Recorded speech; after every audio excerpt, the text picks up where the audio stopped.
Have you ever noticed it's the people who presume to always tell you about who you are and what you like and what you don't like and how you experience life?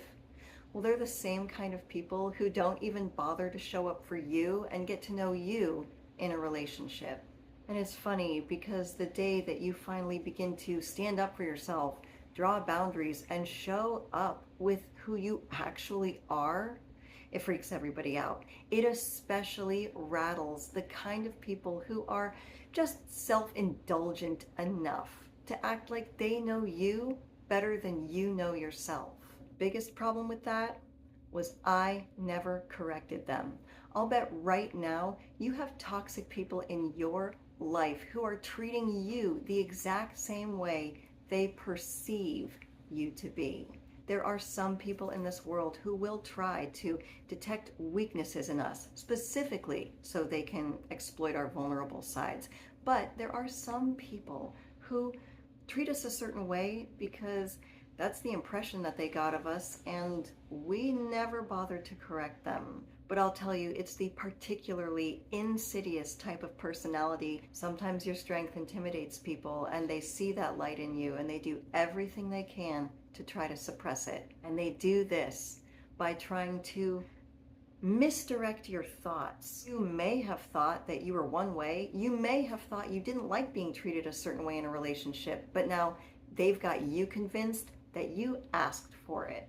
And the best way we can fight back against this toxic behavior is not allowing us, ourselves, to misrepresent ourselves in our relationships. Hello friends, my name is Maria, and for almost 20 years I allowed users, losers, toxic, half in, half loving, half invested, emotionally unavailable, avoidant, narcissistic personalities tell me who I was. If we don't really take the time to learn something real about ourselves, the entire world is going to continuously try to tell us who we are. And that includes up here. And I guarantee you it's not accurate. In fact, when I look back on my life, I can hear statements that are wildly incorrect about me made by people who are certain of what they're saying. But what I remember the most about them is they were the kind of people who never really bothered to actually get to know me. They only ever had one foot in that relationship. They would only ever give me so much before they put a wall up. They would only half listen to what I was saying. And yet they show up so certain when it comes to telling me how I am experiencing the relationship. You would be amazed once you begin to show your true colors in relationships, show up for your own boundaries, and stand up for yourself in the way that you tolerate being treated by other people, you'll glow up and level up with your looks and your love life and your friendships, and it's going to feel like you are a completely different person. But the beauty of it is, you're not. You are the same person you were always meant to be before everyone else in the world tried to tell you who you were before you ever had a chance to figure it out for yourself. So if you're ready to say, you know what? I don't need a makeover. I don't need a whole new me. What I need is the OG version of myself that never had a chance to shine. Then grab a bottle of nail polish and let's talk.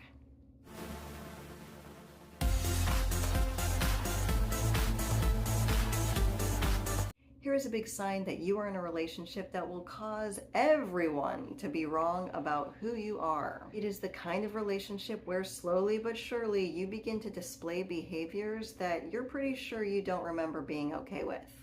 Basically, if you are expressing yourself in ways where if anyone else besides yourself or your partner saw you doing this kind of stuff, it would bring you a great deal of embarrassment or shame. For example, do you yell a lot in your relationship because you struggle every single day with trying to be heard? And if the neighbors heard it, or the cops got called, or your children saw you screaming at your partner like that, would you be embarrassed by it? I'm guessing you probably would. Now, yelling is never okay, but you know how I know that people don't really want to be that person in relationships? Because you'll find The people who yell and scream in relationships, a lot of times it's with the anxious avoidant dynamic. The anxious person never feels truly seen and truly heard, and they get to a point where raising their voice is the only way that they feel like they can get their point across. But something I've personally witnessed with myself or other people in my life is once the relationship ends, the yelling stops. Shocker. If you're in a relationship with someone where you're displaying behaviors where people around you or the person that you're with has an excuse to turn around and say, whoa, you're just crazy. Well, you know what? Let them be wrong about you and go find someone else who sees you in a relationship. Someone who doesn't think you're crazy just because you don't feel like being treated like crap that day. And it's not always about being embarrassed in front of other people. Sometimes we have memories where when we look back, we don't even want to remember it because we get embarrassed for ourselves. This is a big sign that we are not showing up the way that we truly want to be in our relationships. And it's causing people to be wrong about us.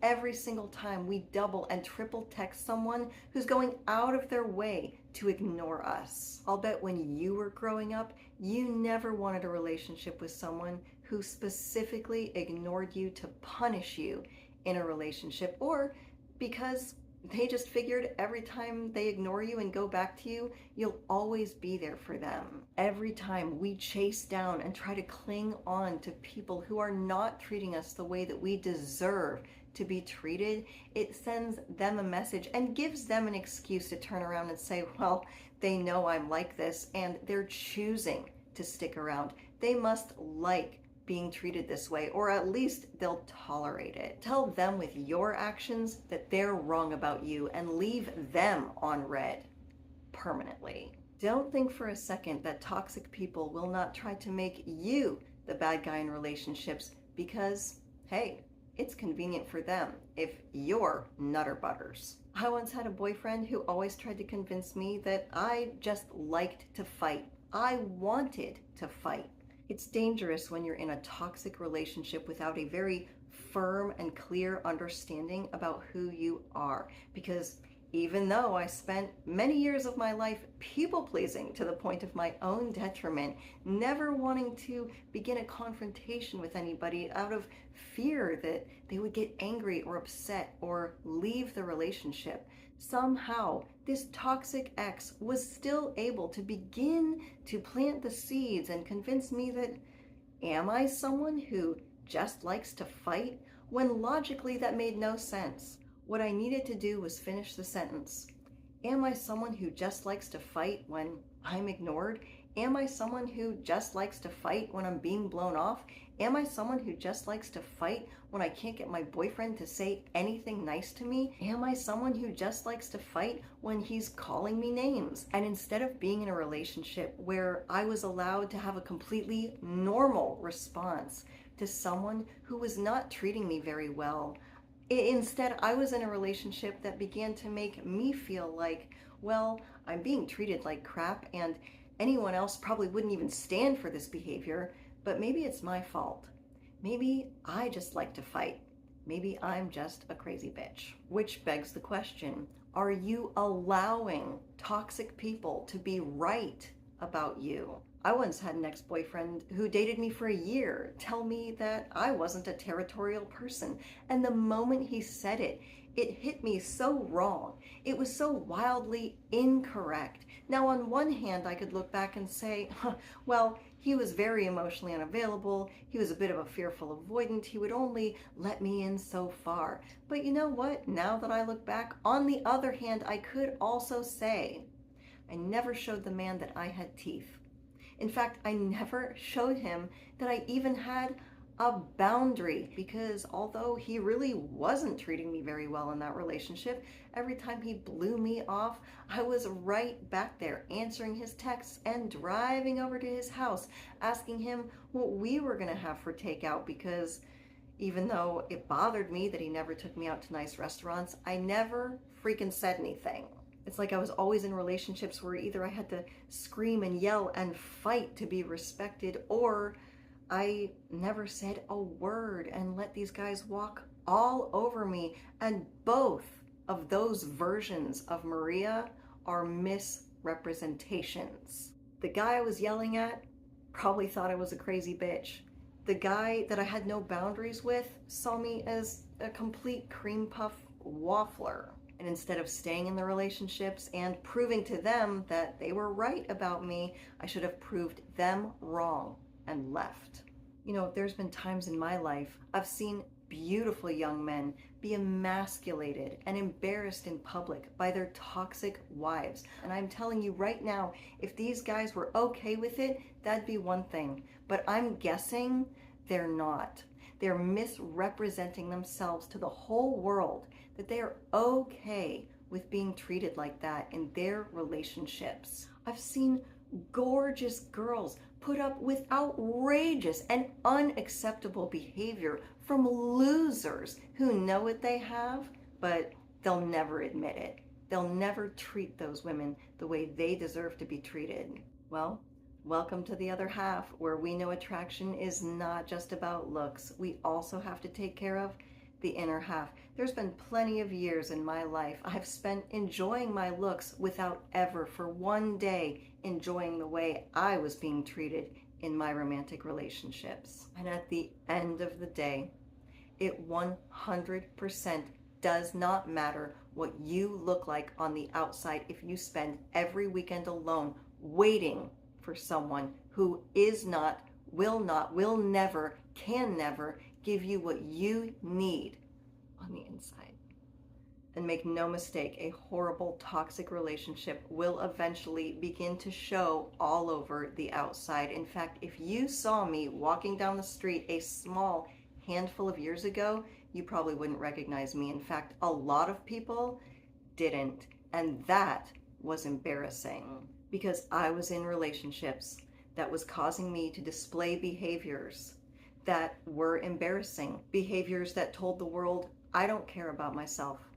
I don't respect myself. I work every day through small acts of self-care to remind myself never to go back to a place where I let my own toxic thoughts be right about me, that I don't need to take care of myself. My looks don't matter. What I say to the world about myself doesn't matter. The only thing that matters is trying to make this dysfunctional relationship work. And it's not true. My own toxic thoughts were wrong. And now I sit down every day and paint my nails. And it says to the world, and most importantly, it says to myself, that I have a healthy relationship with myself because I do at least one thing for myself every day that's purely for me. It's a small discipline that shows myself that I care. It's incredible the transformation you make from the inside out when you are finally in a healthy relationship with someone else or even with yourself. The best relationships in your life won't bring you to a whole new you. They'll bring out the awesome person that you were always meant to be. Your thoughts and your actions finally align. And when you look in the mirror, you can finally ask yourself, do you see what I see? And the answer is yes. My name is Maria Adriana. You did not have to live my life, but I certainly hope you can learn something from it. As always, thank you for visiting The Other Half.